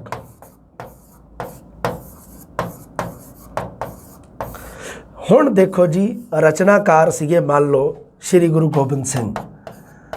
ਗੁਰੂ ਗੋਬਿੰਦ ਸਿੰਘ ਜੀ ਨੇ ਰਚਨਾ ਕੀਤੀ ਚੰਡੀ ਦੀ ਵਾਰ ਦੀ, ਤੇ ਅਸੀਂ ਆਪ ਜਿਹੜੇ ਐ ਕਹਿ ਲਓ ਵੀ ਪਾਠਕ ਜਾਂ ਦਰਸ਼ਕ ਕੌਣ ਆ? ਵਿਦਿਆਰਥੀ ਹੈ ਜੀ, ਆਪਾਂ ਹੀ ਸਮਝ ਲਓ। ਇੱਕ ਵੈਸੇ ਹੀ ਤੁਹਾਨੂੰ ਉਦਾਹਰਨ ਦੱਸਦਾ, ਗੱਲ ਦੱਸਦਾ ਤੁਹਾਨੂੰ ਵੈਸੇ ਹੀ। ਗੁਰੂ ਗੋਬਿੰਦ ਸਿੰਘ ਜੀ ਨੇ ਚੰਡੀ ਦੀ ਵਾਰ ਲਿਖੀ। ਗੁਰੂ ਗੋਬਿੰਦ ਸਿੰਘ ਜੀ ਦਾ ਉਦੇਸ਼ ਹੈ ਚੰਡੀ ਦੀ ਵਾਰ ਲਿਖਣ ਦਾ ਕਿ ਵੀਰ ਰਸ ਦੀ ਭਾਵਨਾ ਪੈਦਾ ਕਰਨੀ, ਵੀਰ ਰਸ ਪੈਦਾ ਕਰਨਾ, ਕਿਉਂਕਿ ਚੰਡੀ ਦੀ ਵਾਰ ਹੈ ਜਿਹੜੀ ਉਹ ਵੀਰ ਰਸ ਦਾ ਉੱਤਮ ਨਮੂਨਾ ਹੈ। ਸਭ ਤੋਂ ਬੈਸਟ ਨਮੂਨਾ ਜਿਹੜਾ ਉਹ ਚੰਡੀ ਦੀ ਵਾਰ ਹੈ। ਉਸ ਨੂੰ ਪੜ੍ਹ ਕੇ ਸਾਡੇ ਮਨ ਦੇ ਵਿੱਚ ਵੀ ਵੀਰ ਰਸ ਪੈਦਾ ਹੋਣਾ, ਇਸ ਨੂੰ ਕਿਹਾ ਜਾਂਦਾ ਹੈ ਸਧਾਰਨੀਕਰਨ। ਇਸ ਨੂੰ ਕਿਹਾ ਜਾਂਦਾ ਸਧਾਰਨੀਕਰਨ। ਹੁਣ ਉਹ ਚੀਜ਼ ਹੈ ਜਿਹੜੀ ਗੁਰੂ ਗੋਬਿੰਦ ਸਿੰਘ ਜੀ ਨੇ ਜਿਹੜੀ ਰਚਨਾ ਕੀਤੀ ਚੰਡੀ ਦੀ ਵਾਰ, ਉਹ ਇੱਕ ਖਾਸ ਹੈ, ਪੂਰੀ ਖਾਸ ਹੈ। ਇੱਕ ਮਤਲਬ ਕੀ ਹੈ ਵੀ ਉਹ ਇੱਕ ਖਾਸ ਸ਼੍ਰੇਣੀ ਦੇ ਵਿੱਚ ਆਪਣੇ ਖਾਸ ਤਰੀਕੇ ਨਾਲ ਗੁਰੂ ਗੋਬਿੰਦ ਸਿੰਘ ਜੀ ਨੇ ਉਹਨੂੰ ਰਚਿਆ। ਉਹਦੇ ਵਿੱਚ ਕਿੰਨਾ ਕੁਛ ਹੈ ਨਾ, ਕਿੰਨੇ ਮਤਲਬ ਤਰੀਕੇ ਨਾਲ ਉਸ ਵਾਰ ਨੂੰ ਲਿਖਿਆ ਗਿਆ, ਕਿੰਨੇ ਵਧੀਆ ਤਰੀਕੇ ਨਾਲ ਉਹਦੇ ਵਿੱਚ ਸ਼ਬਦਾਵਲੀ ਹੈ ਜਿਹੜੀ, ਕੀ ਸ਼ਬਦ ਜੜਤ ਹੈ ਨਾ, ਵਾਰ ਦੀ ਪੂਰੀ ਮਤਲਬ ਪ੍ਰੋਪਰ ਤਰੀਕੇ ਨਾਲ ਇੱਕ ਸ਼ਾਨਦਾਰ ਵਾਰ ਦਾ ਉੱਤਮ ਨਮੂਨਾ ਹੈ ਉਹ। ਗੁਰੂ ਗੋਬਿੰਦ ਸਿੰਘ ਜੀ ਦਾ ਮਨ ਕੀ ਚਾਹੁੰਦਾ? ਉਹਨਾਂ ਦਾ ਮਨ ਇਹ ਚਾਹੁੰਦਾ ਵੀ ਇਹ ਵਾਰ ਜਦੋਂ ਕੋਈ ਪੜ੍ਹੇ ਤਾਂ ਉਹਦੇ ਅੰਦਰ ਵੀਰ ਰਸ ਦੀ ਉਤਪੱਤੀ ਹੋਵੇ। ਵੀਰ ਰਸ ਦੀ ਉਤਪੱਤੀ ਤੁਸੀਂ ਜਦੋਂ ਪੜ੍ਹੀ, ਤੁਹਾਡੇ ਅੰਦਰ ਵੀਰ ਰਸ ਦੀ ਉਤਪੱਤੀ ਹੋਈ, ਇਹਦਾ ਮਤਲਬ ਹੋਇਆ ਵੀ ਸਧਾਰਨੀਕਰਨ ਹੋ ਗਿਆ, ਸਧਾਰਨੀਕਰਨ ਹੋ ਗਿਆ। ਪਰ ਜੇ ਤੁਸੀਂ ਪੜ੍ਹਿਆ, ਚੰਡੀ ਦੀ ਵਾਰ ਪੜ੍ਹੀ, ਚੰਡੀ ਦੀ ਵਾਰ ਪੜ੍ਹ ਕੇ ਤੁਹਾਨੂੰ ਹਾਸ ਰਸ ਦੀ ਉਤਪੱਤੀ ਹੋ ਰਹੀ ਹੈ, ਤਾਂ ਸਧਾਰਨੀਕਰਨ ਹੋਇਆ ਹੀ ਨਹੀਂ ਗਾ। ਤਾਂ ਸਧਾਰਨੀਕਰਨ ਕਿਹਨੂੰ ਕਹਿੰਦੇ? ਮੈਂ ਤੁਹਾਨੂੰ ਦੱਸ ਰਿਹਾ। ਸਰਬ ਸਾਂਝਾ ਕਿਵੇਂ ਹੋਊਗਾ ਉਹ? ਮਤਲਬ ਕੀ ਹੈ ਵੀ ਜਿਸ ਬੌਧਿਕ ਅਵਸਥਾ ਦੇ ਉੱਪਰ ਪਹੁੰਚ ਕੇ ਏਕੀਕ੍ਰਿਤ ਹੋ ਜਾਣ ਰਚਨਾਕਾਰ ਤੇ ਪਾਠਕ। ਰਚਨਾ ਦਾ ਮਕਸਦ ਤੇ ਰਚਨਾਕਾਰ ਦਾ ਤਾਂ ਇੱਕੋ ਹੀ ਹੈ ਵੀ ਵੀਰ ਰਸ ਦੀ ਉਤਪੱਤੀ ਕਰਨੀ। ਜਦੋਂ ਉਹ ਹੀ ਵੀਰ ਰਸ ਦੀ ਉਤਪੱਤੀ ਪਾਠਕ ਜਾਂ ਦਰਸ਼ਕ ਵਿੱਚ ਹੋ ਗਈ ਤਾਂ ਉਹਨੂੰ ਕਿਹਾ ਜਾਂਦਾ ਇੱਕੋ ਮਾਨਸਿਕ ਅਵਸਥਾ ਜਾਂ ਇੱਕੋ ਬੌਧਿਕ ਅਵਸਥਾ ਉੱਤੇ ਪਹੁੰਚ ਕੇ ਏਕੀਕ੍ਰਿਤ ਹੋ ਜਾਣਾ। ਏਕੀਕ੍ਰਿਤ ਹੋ ਗਏ ਨਾ, ਵਿਚਾਰ ਇੱਕ ਹੋ ਗਏ। ਗੁਰੂ ਗੋਬਿੰਦ ਸਿੰਘ ਜੀ ਦਾ ਸੰਕਲਪ ਇੱਕੋ ਹੀ ਹੈ, ਵੀਰ ਰਸ। ਚੰਡੀ ਦੀ ਵਾਰ ਦਾ ਸੰਕਲਪ ਇੱਕੋ ਹੀ ਹੋ ਗਿਆ, ਵੀਰ ਰਸ। ਜਿਹੜੇ ਵਿਦਿਆਰਥੀ ਨੇ ਪੜ੍ਹੀ ਉਹਦਾ ਵੀ ਸੰਕਲਪ ਇੱਕੋ ਹੀ ਹੋ ਗਿਆ, ਵੀਰ ਰਸ। ਸੋ ਉੱਥੇ ਜਾ ਕੇ ਇਹ ਤਿੰਨੇ ਆ ਜਿਹੜੇ ਉਹ ਤਰਲਤਾ ਦੇ ਵਹਿਣ ਵਿੱਚ ਇੱਕ ਸਮਾਨ ਹੋ ਗਏ। ਰਚਨਾਕਾਰ ਤੇ ਜਿਹੜਾ ਪਾਠਕ ਜਾਂ ਦਰਸ਼ਕ, ਉਹ ਜਦੋਂ ਇਸ ਤਰ੍ਹਾਂ ਇੱਕ ਸਮਾਨ ਹੋ ਗਏ, ਭਾਵਾਂ ਦਾ ਸੰਚਾਰ ਹੈ ਜਿਹੜਾ ਉਹ ਤਰਲਤਾ ਦੇ ਭਾਵਕ ਵਹਿਣ ਵਿੱਚ ਵਹਿ ਜਾਣ ਤਾਂ ਸਧਾਰਨੀਕਰਨ ਹੁੰਦਾ ਹੈ। ਇਸ ਨੂੰ ਕਿਹਾ ਜਾਂਦਾ ਹੈ। ਆਹ ਹੈ ਜੀ ਸਾਡਾ ਪਾਠਕ ਜਾਂ ਦਰਸ਼ਕ। ਕੋਈ ਆਪਾਂ ਕਵਿਤਾ ਲਿਖੀ, ਅਸੀਂ ਚਾਹੁੰਦੇ ਹਾਂ ਵੀ ਸ਼ੋਕ ਦਾ ਸਥਾਈ ਭਾਵ ਪ੍ਰਗਟ ਹੋਵੇ, ਪਰ ਮੰਨ ਲਓ ਆਪਾਂ ਉਹ ਕਵਿਤਾ ਪੜ੍ਹ ਕੇ ਦਰਸ਼ਕਾਂ ਦੇ ਮਨ ਵਿੱਚ ਜਾਂ ਪਾਠਕਾਂ ਦੇ ਮਨ ਵਿੱਚ ਸ਼ੋਕ ਰਸ ਪੈਦਾ ਹੀ ਨਾ ਹੋਵੇ ਤਾਂ ਉਹ ਸਧਾਰਨੀਕਰਨ ਨਹੀਂ ਹੋਊਗਾ। ਇਹਨੂੰ ਕਿਹਾ ਜਾਂਦਾ ਸਧਾਰਨੀਕਰਨ। ਸਰਬ ਸਾਂਝੀ ਹੋ ਗਈ ਨਾ ਪ੍ਰਕਿਰਿਆ, ਸਰਬ ਸਾਂਝੀ ਹੋ ਗਈ। ਕਿਵੇਂ? ਰਚਨਾ ਵਾਸਤੇ ਵੀ, ਰਚਨਾਕਾਰ ਵਾਸਤੇ ਵੀ ਤੇ ਪਾਠਕ ਜਾਂ ਦਰਸ਼ਕ ਵਾਸਤੇ ਵੀ ਇਹ ਜਿਹੜੀ ਪ੍ਰਕਿਰਿਆ ਸੀ ਉਹ ਸਰਬ ਸਾਂਝੀ ਹੋ ਗਈ, ਸਰਬ ਸਾਂਝੀ ਹੋ ਗਈ। ਜੇ ਨਾ ਹੁੰਦੀ ਮੰਨ ਲਓ ਤਾਂ ਉਹ ਖਾਸ ਹੀ ਰਹਿ ਜਾਣੀ ਸੀ, ਰਚਨਾਕਾਰ ਤੱਕ ਹੀ ਸੀਮਿਤ ਰਹਿ ਜਾਣੀ ਸੀ। ਪਾਠਕ ਤੱਕ ਤਾਂ ਉਹ ਸਹੀ ਤਰੀਕੇ ਨਾਲ ਮਤਲਬ ਪਾਠਕ ਤਾਂ ਉਹਦੇ ਨਾਲ ਸਧਾਰਨੀਕਰਨ ਕਰ ਹੀ ਨਹੀਂ ਸਕਿਆ, ਤਾਂ ਫਿਰ ਉਹ ਸਧਾਰਨੀਕਰਨ ਵਾਲੀ ਪ੍ਰਕਿਰਿਆ ਵੀ ਨਹੀਂ ਹੋਊਗੀ। ਇਸ ਕਰਕੇ ਜਿਸ ਮਕਸਦ ਨੂੰ ਲੈ ਕੇ ਕਵਿਤਾ ਲਿਖੀ ਗਈ ਹੈ, ਆਪਣੇ ਸਧਾਰਨ ਸ਼ਬਦਾਂ ਦੇ ਵਿੱਚ ਸੁਣ ਲਓ, ਪੇਂਡੂ ਬੋਲੀ ਦੇ ਵਿੱਚ ਜਿਹੜੇ ਮਕਸਦ ਨੂੰ ਲੈ ਕੇ ਲੇਖਕ ਨੇ ਕੋਈ ਰਚਨਾ ਲਿਖੀ, ਉਹੀ ਮਕਸਦ ਅਗਰ ਮੰਨ ਲਓ ਉਸ ਪਾਠਕ ਜਾਂ ਦਰਸ਼ਕ ਤੱਕ ਨਹੀਂ ਪਹੁੰਚਿਆ ਤਾਂ ਸਧਾਰਨੀਕਰਨ ਨਹੀਂ ਹੋਊਗਾ। ਉਹ ਜਿਹੜਾ ਮਤਲਬ ਅਰਥ ਸੰਚਾਰ ਹੈ, ਜਿਹੜਾ ਉਹ ਜਿਹੜੀ ਮਾਨਸਿਕਤਾ ਹੈ, ਜਿਹੜੀ ਮਤਲਬ ਲੇਖਕ ਦੀ ਹੈ ਉਸ ਨੂੰ ਲਿਖਣ ਵੇਲੇ, ਉਹੀ ਮਾਨਸਿਕਤਾ ਇੱਕ ਦਰਸ਼ਕ ਦੀ ਦੇਖਣ ਵੇਲੇ ਜਾਂ ਇੱਕ ਪਾਠਕ ਦੀ ਪੜ੍ਹਨ ਵੇਲੇ ਹੋਣੀ ਚਾਹੀਦੀ ਹੈ। ਗੁਰੂ ਗੋਬਿੰਦ ਸਿੰਘ ਜੀ ਵੀਰ ਉਤਸ਼ਾਹ ਦੇ ਨਾਲ ਪੂਰੇ ਭਰਪੂਰ ਹੈ। ਜਦੋਂ ਚੰਡੀ ਦੀ ਵਾਰ ਲਿਖ ਰਹੇ ਆ ਤਾਂ ਜਿਹੜਾ ਚੰਡੀ ਦੀ ਵਾਰ ਪੜ੍ਹ ਰਿਹਾ ਜਾਂ ਸੁਣ ਰਿਹਾ ਉਹ ਵੀ ਉਸੇ ਹੀ ਉਤਸ਼ਾਹ ਦੇ ਨਾਲ ਭਰਪੂਰ ਹੋਣਾ ਚਾਹੀਦਾ ਹੈ। ਇਸ ਨੂੰ ਕਿਹਾ ਜਾਂਦਾ ਹੈ ਰਸ ਸਧਾਰਨੀਕਰਨ। ਲਓ ਜੀ, ਰਸ ਸਧਾਰਨੀਕਰਨ ਦੀ ਪ੍ਰਕਿਰਿਆ ਆਪਣੀ ਹੋਈ ਪੂਰੀ। ਇਹ ਜਿਹੜਾ ਆਪਣਾ ਟੌਪਿਕ ਆ ਪੂਰਾ ਯਾਦ ਰੱਖਣੀਆਂ ਤੁਸੀਂ ਗੱਲਾਂ, ਇੱਕ ਇੱਕ ਗੱਲ ਚੁਣ ਚੁਣ ਕੇ ਲਿਆਂਦੀ ਆਪਾਂ। ਅਗਲੀ ਤੁਹਾਨੂੰ ਪਤਾ ਹੀ ਆਪਾਂ ਪੱਛਮੀ ਪੜ੍ਹਨਾ ਹੈ ਨਾ। ਪੱਛਮੀ ਕਾਵਿ ਸ਼ਾਸਤਰ ਦੇ ਵਿੱਚ ਆਪਾਂ ਅਰਸਤੂ ਬਾਰੇ ਪੜ੍ਹਾਂਗੇ। ਅਰਸਤੂ ਦਾ ਅਨੁਕਰਨ, ਵਿਰੇਚਨ ਤੇ ਤਰਾਸਦੀ ਦਾ ਸਿਧਾਂਤ ਪੜ੍ਹ ਲਾਂਗੇ ਆਪਾਂ ਜਲਦੀ। ਇਹਦੇ ਤੇ ਵੀ ਆਉਨੇ ਆ। ਤੇ ਚਾਹ ਪਾਣੀ ਪੀ ਕੇ ਮੈਂ ਫੇਰ ਆਉਣਾ ਦੁਬਾਰੇ। ਸਤਿ ਸ੍ਰੀ ਅਕਾਲ।